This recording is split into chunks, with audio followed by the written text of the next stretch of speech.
Well, hello, educator friends, and welcome to the School Life series. I'm your host, Ross Braun, and I am so glad you're here today. This podcast is created for educators across the country. The people doing the real work in schools every single day. Each episode features real educators, real stories, and real strategies to help you not only survive the work, but stay connected and remind you why you became an educator in the first place. On every episode, we will bring you fresh ideas, strategies, and perspectives, allowing you to grow in your profession, learning from the best educators all over the country. Season 4 is all about sustaining educators, strengthening schools, and staying human in this profession. I'm so excited to kick off today's episode. Let's do it. Well, today we are moving right along here in season 4 with an educator that's just so passionate about his work. He is, of course, one heck of a human being, and he's about to take you on a journey to revolutionize your classroom or your school. Look at him. He's surprised that I'm saying this, but I know he's got it in him. So, Andre Deshotel has been in education for over 15 years.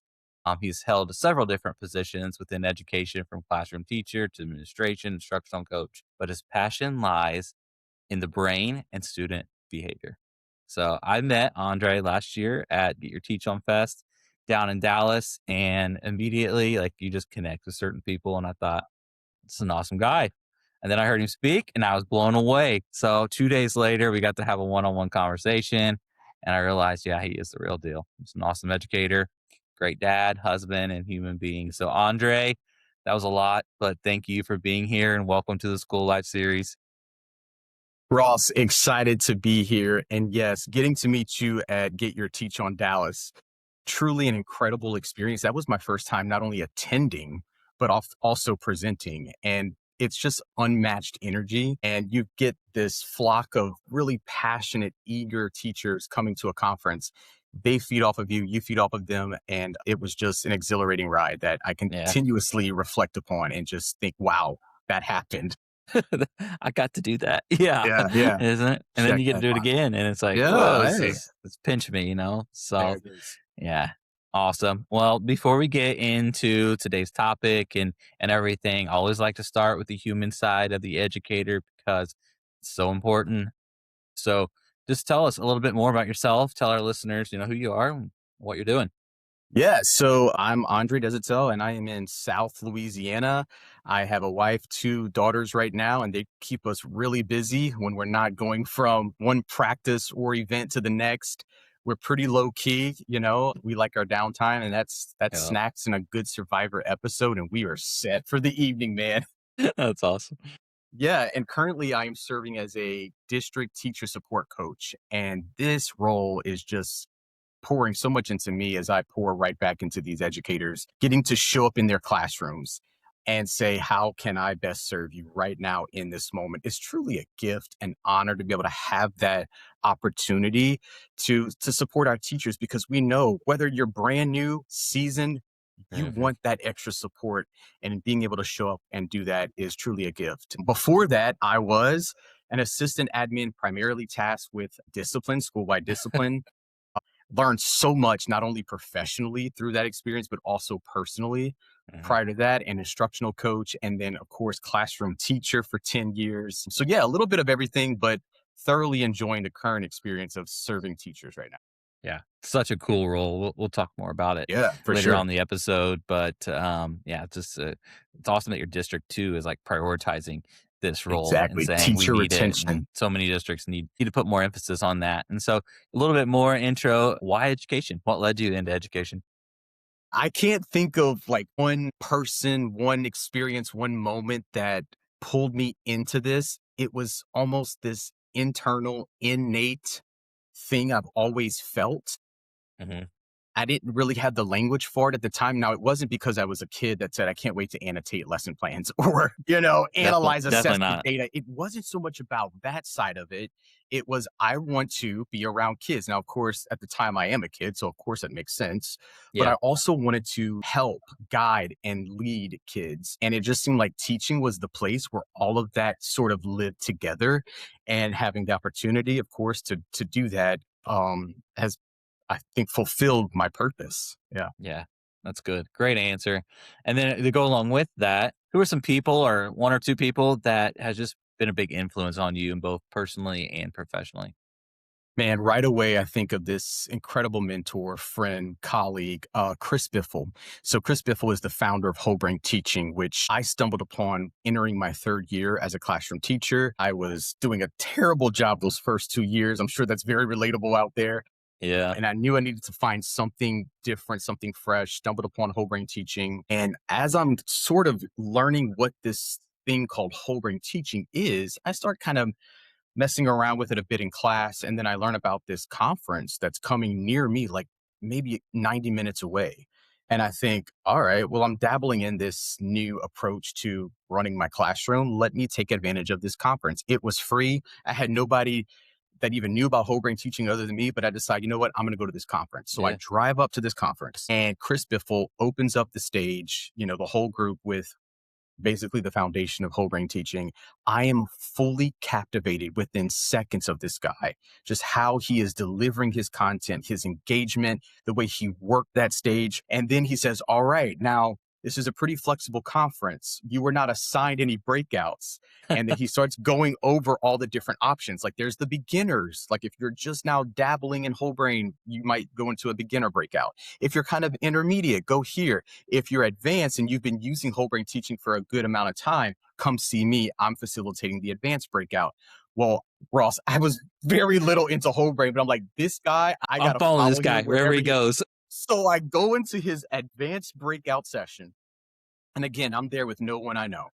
And I'm sitting there kind of towards the front, which no idea why I picked that spot. Mhm.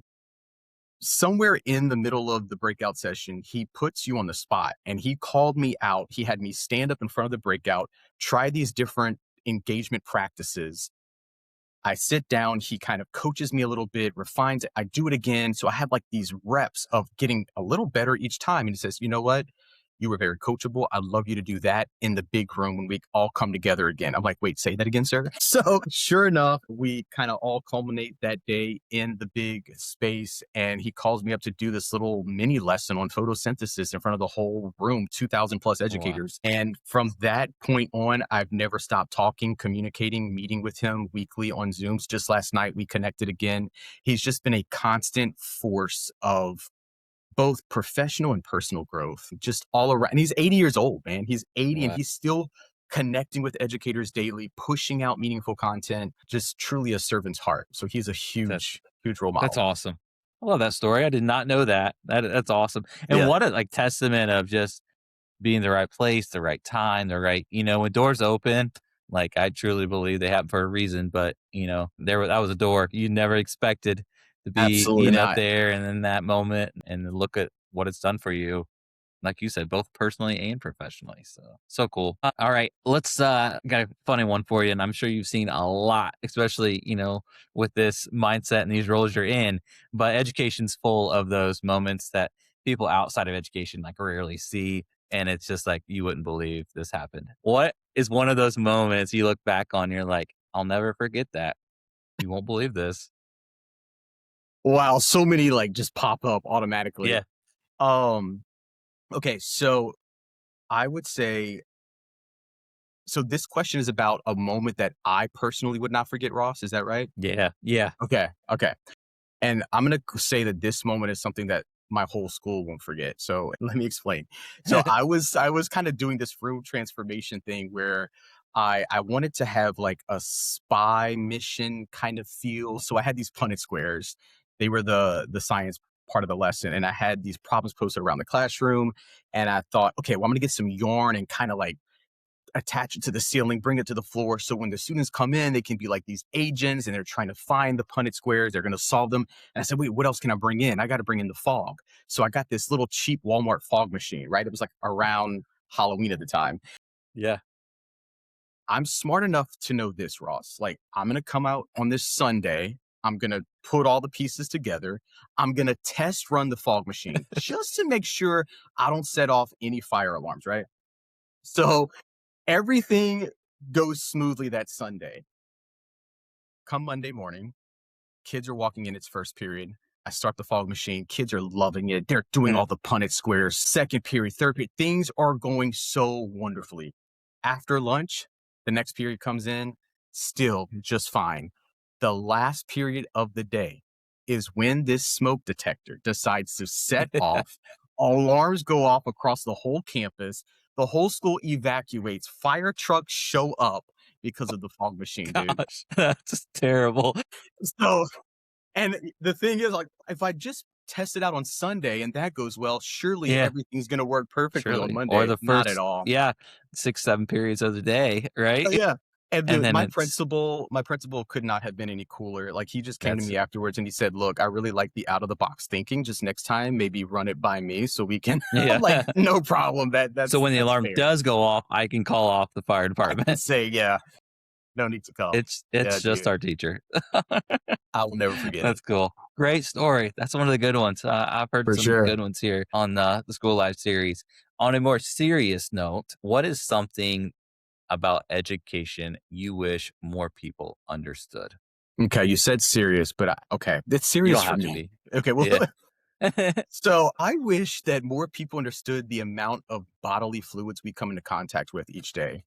Yeah. I like I don't think that gets a big enough spotlight. Like just the other day, I'm in the cafeteria and this little first grader goes to dump his tray. And of course, there's mashed potatoes this day. He dumps his tray, and for some reason, he felt called to come to me and tell me that it's his uncle's best friend's daughter's birthday.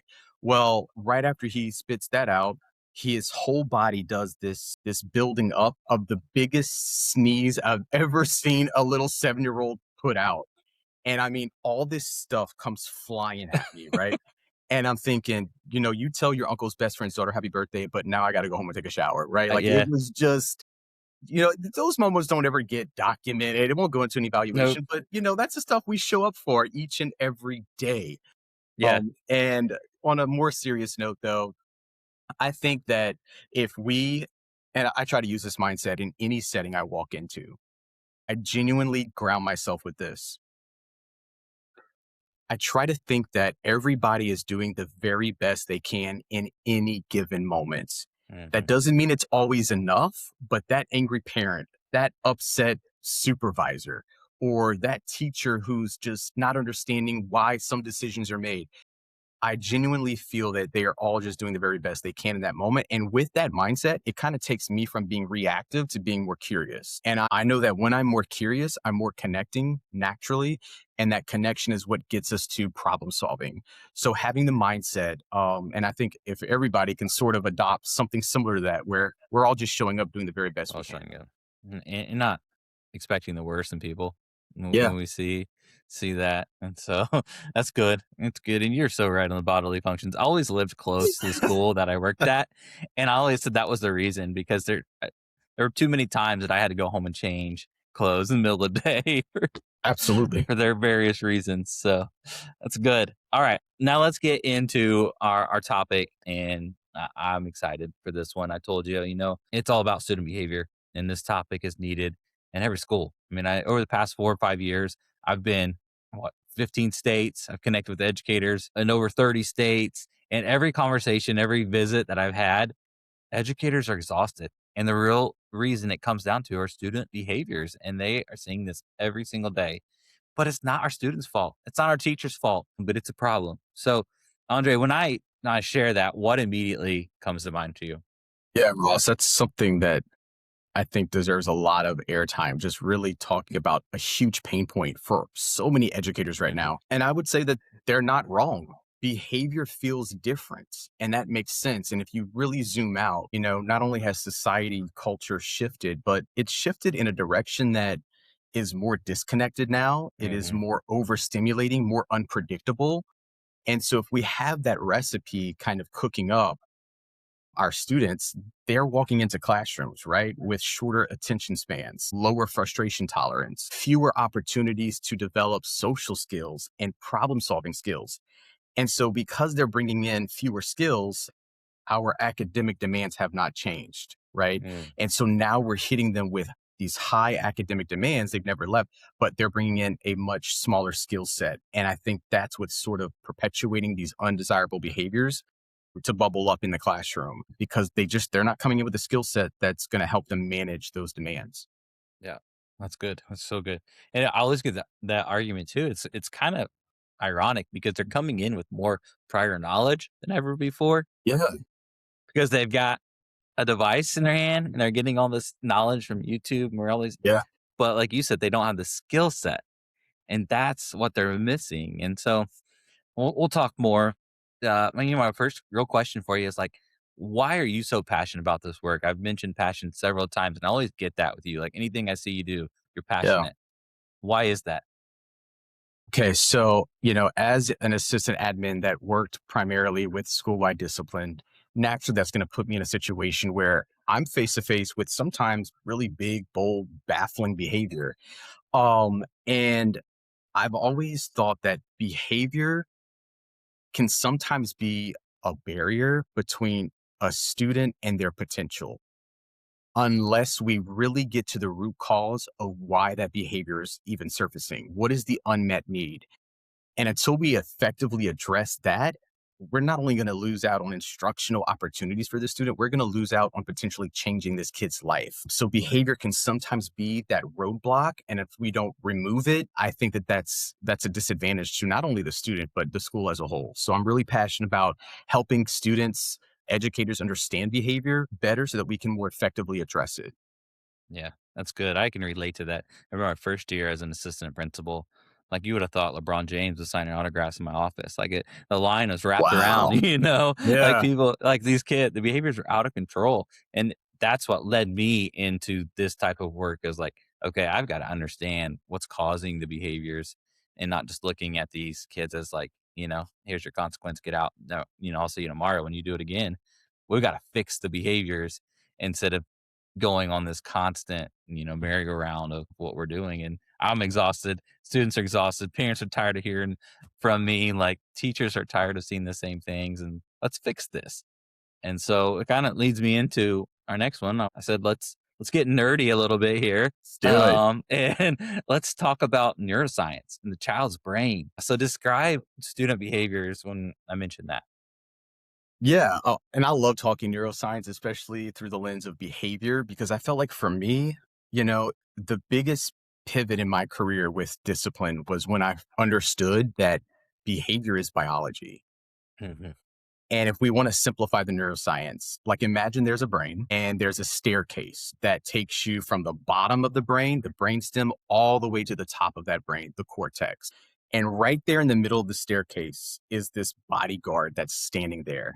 And as things are coming to that brain, into that brain, that bodyguard is deciding, is this safe enough? And if it is, it brings you to the top of the brain, upstairs, right?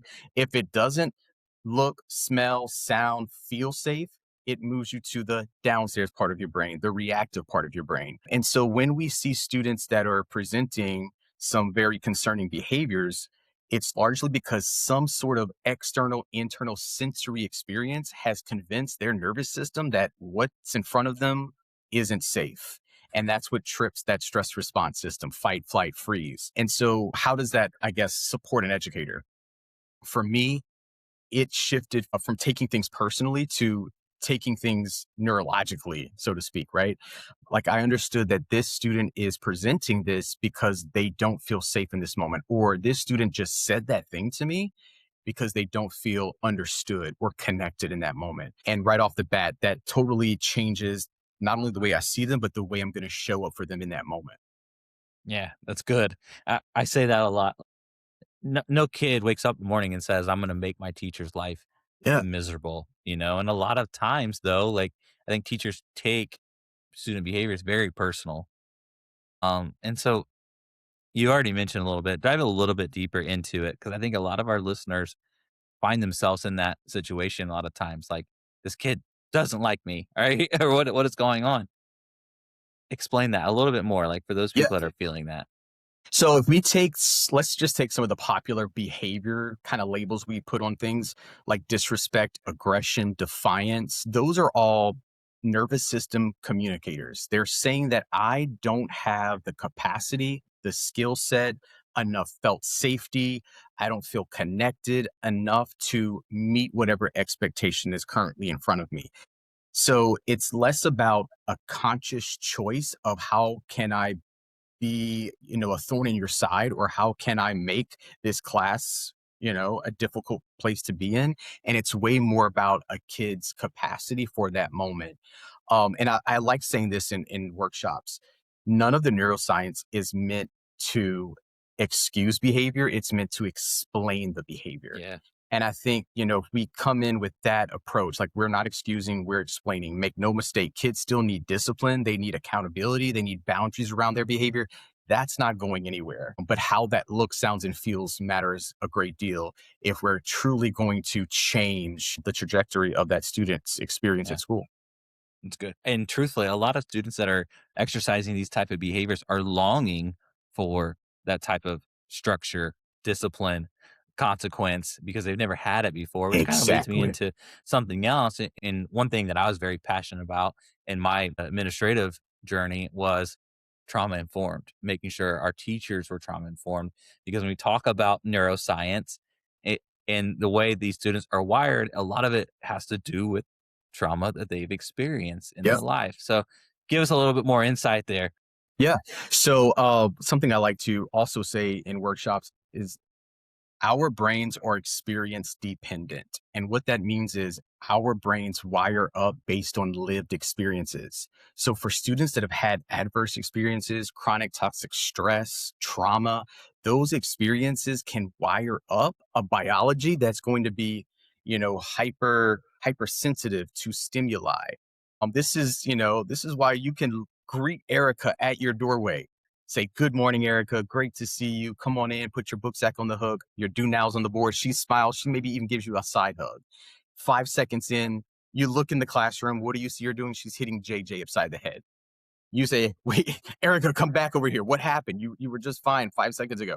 And she says, well, he looked at me stupid. He got what he got. Right. So Yeah. for her, her lived experiences said, don't trust that look. There's something unsafe there. And so that wiring, again, we're not excusing, we're explaining.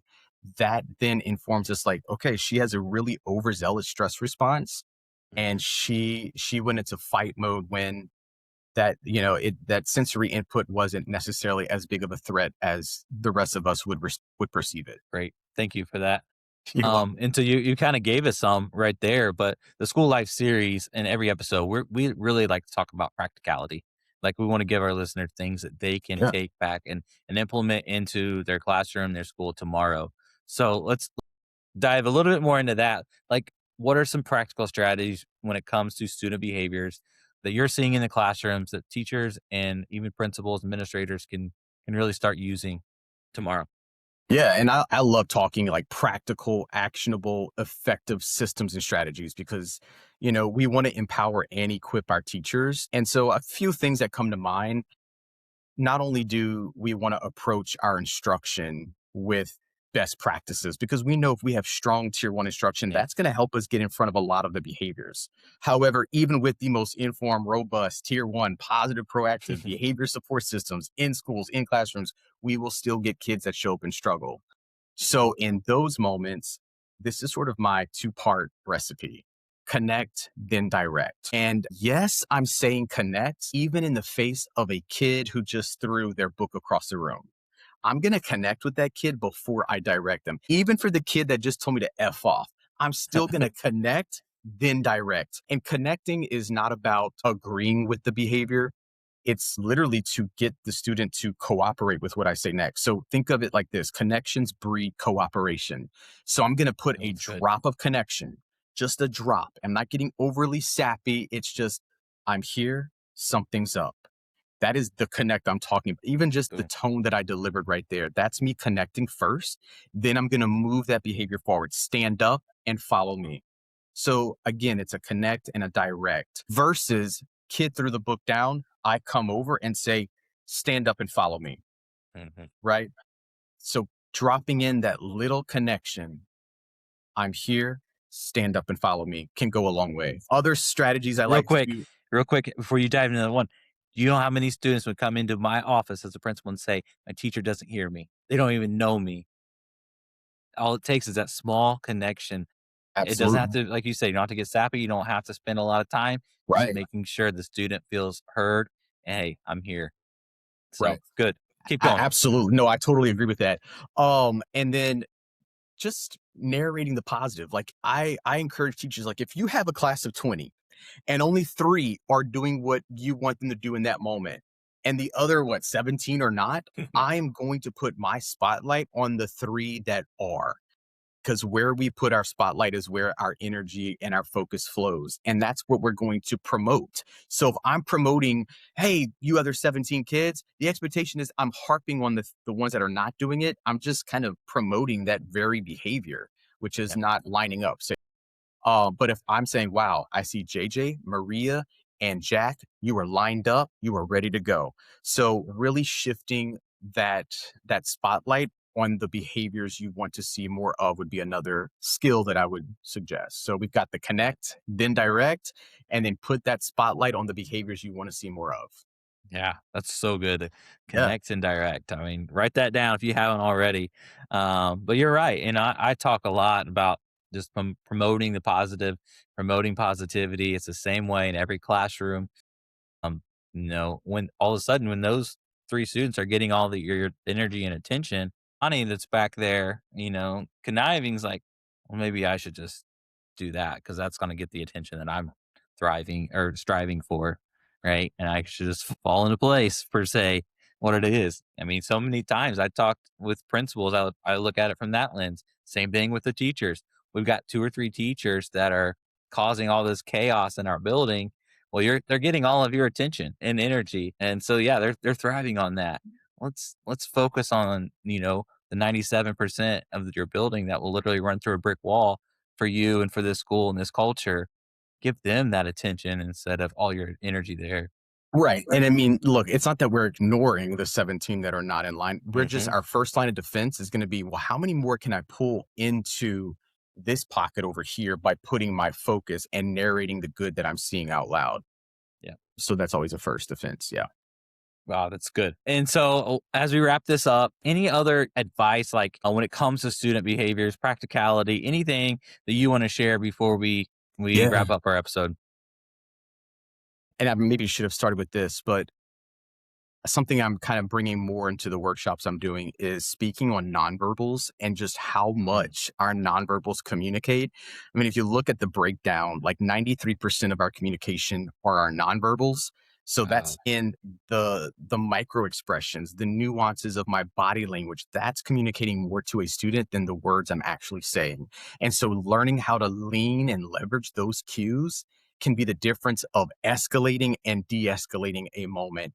And so, just very quickly, like one nonverbal cue is going over to a student and getting beside them to do your connect and direct Yeah. versus getting in front of them. Because when you're in front of them, that gets perceived as potentially confrontational, like Mhm. you're trying to power over them. And that can be tagged as, ooh, this is going to be a co escalating situation where we want to be beside them to first connect and to kind of power with them versus power over them. And that can actually de escalate. So that's just one of the nonverbal cues. There's others like, when you're asking a student to maybe meet you in a certain location of the classroom, maybe it's in the hallway, you're backing away with an open palm because open palms is another safety cue that lands at that downstairs brain that, okay, I can trust you because your hands are visible. And this goes back to Mhm. like primitive days when one Yeah. caveman came over to another caveman. What did that caveman want to see? Hands. What's in your hands? Is it a rock? Is it a spear? Can I trust you? Are you safe? So, on a neurological level,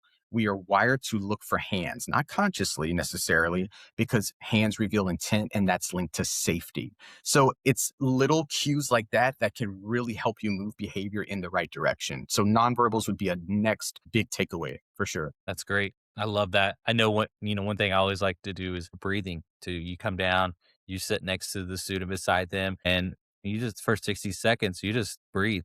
Yeah, And, all of a sudden you feel their temperature come down and they're mimicking your breathing. And that's now we co-regulation. exactly, we're co-regulated, and now we can have a conversation and we're not Yep. yelling at each other. Yeah, and that's the first stop. It's regaining that sense of safety before Hmm. we talk about why you ripped open, your book or your paper or whatever. Yeah. It's securing that safety so that they can access that upstairs brain where they can do their reasoning, that reflection, and that problem solving and learn new skills that's going to hopefully prevent them from redoing that same episode. Yeah. Awesome. Thank you. So thank you for your expertise here. I mean, we really scraped just the surface. You got so much more. We're going to talk about how folks can get in contact with you and learn from you more here in a minute. But two questions I like to wrap up with. One is, what advice do you give to educators that you work with on a daily basis? Like, they're like, oh yeah, Andre always says that. Yeah.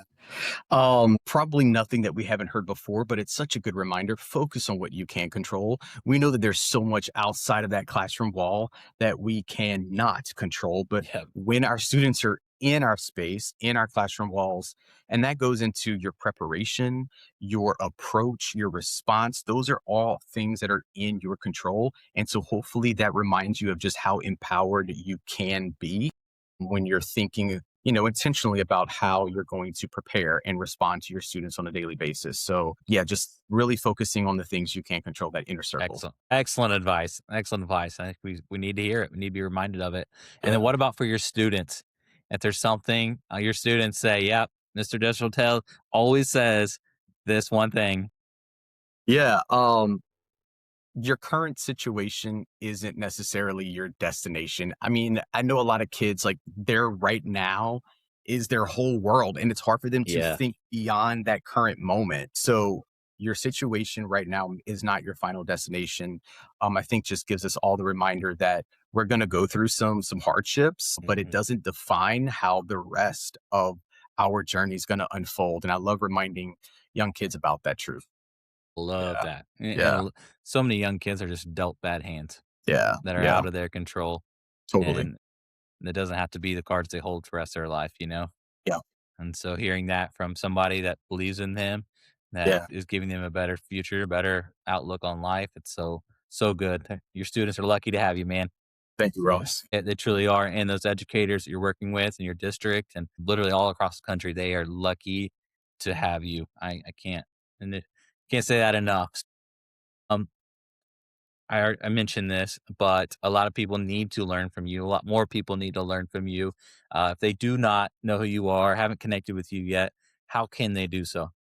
Yeah. So you can catch me on social media at Brain Engager, where I post a lot of content that is really actionable and something you can take away right away That's it. in terms of engagement and behavior techniques. So love connecting with educators through that platform. Thank you, Awesome. Ross. Yeah. Thank you, Andre, again for this today. Appreciate you taking the time to pour into our listeners. It really means a lot to me. Just that you're here. So thank you. Happy to be here, man. Thanks for inviting Yeah. me. Appreciate it. And to our listeners, thank you for being a part of the School Life series. As always, there's a topic. This was a topic that people were saying I need help with. And so I said, I've got the guy. Let me know. And we'll find somebody that can deliver some really great content on the topic that you're needing. But until next time, keep doing the good work, keep choosing positivity, and remember to be great today.